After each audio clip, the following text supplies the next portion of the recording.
यह कहानी उड़ीसा के कटक जिले के एक छोटे से गांव चंद्रपुर की है। यह गांव चारों ओर से घने जंगलों से घिरा हुआ था और वहां की रातें बहुत ही भयावह और रहस्यमयी होती थी। गांव में एक पुरानी हवेली थी जिसे राय हवेली कहा जाता था। गांव वालों का मानना था कि इस हवेली में भूत प्रेतों का वास है। हवेली की खिड़कियों से रात को अजीब अजीब आवाजें आती थीं और कभी-कभी खौफनाक परछाइयां दिखाई देती थी। इस गांव में रमेश नाम का एक युवक रहता था जो बहुत ही साहसी और निर्भीक था। उसे अंधविश्वासों पर बिल्कुल भी यकीन नहीं था। उसने कई बार गांव वालों को राय हवेली के बारे में बातें करते सुना था, लेकिन उसने कभी इन बातों पर ध्यान नहीं दिया। एक दिन उसने ठान लिया कि वह इस हवेली के रहस्य को सुलझा कर रहेगा।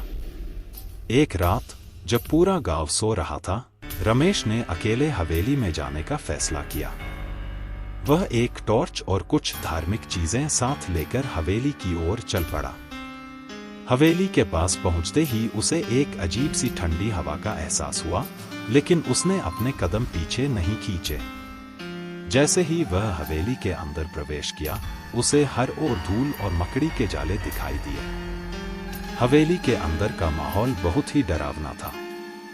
रमेश ने हवेली के हर कमरे को खंगालना शुरू किया। जब वह हवेली के सबसे बड़े कमरे में पहुंचा, तो उसने देखा कि कमरे के बीचों बीच एक पुराना लकड़ी का पलंग रखा हुआ है।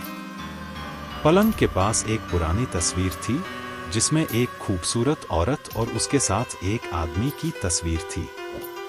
रमेश ने तस्वीर को ध्यान से देखा और तभी उसे एक अजीब सी आवाज सुनाई दी। उसने पलट कर देखा, लेकिन कोई नहीं था। रमेश ने सोचा कि यह उसका भ्रम है और वह आगे बढ़ गया।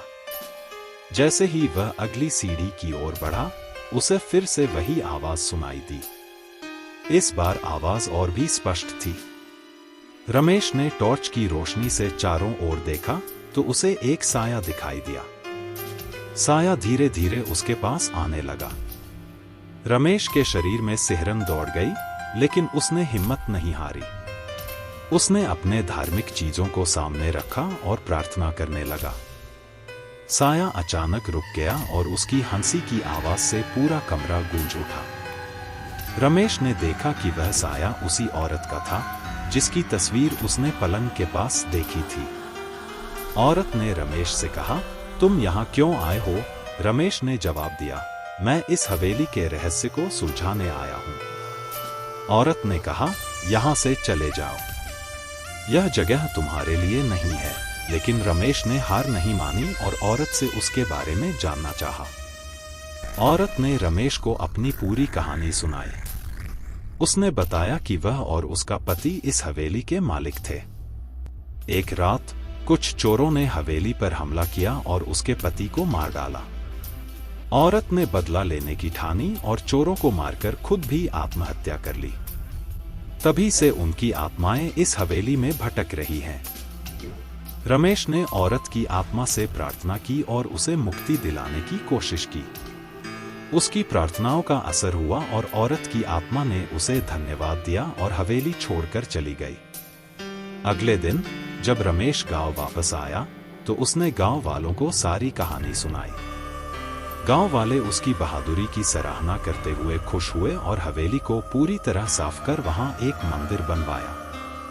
आज भी उस मंदिर में गांव वाले आकर पूजा करते हैं और रमेश की बहादुरी को याद करते हैं। कहते हैं कि उस घटना के बाद से हवेली में कभी भी कोई भूत प्रेत नहीं देखा गया और वहां का माहौल अब पूरी तरह से शांतिपूर्ण हो गया है।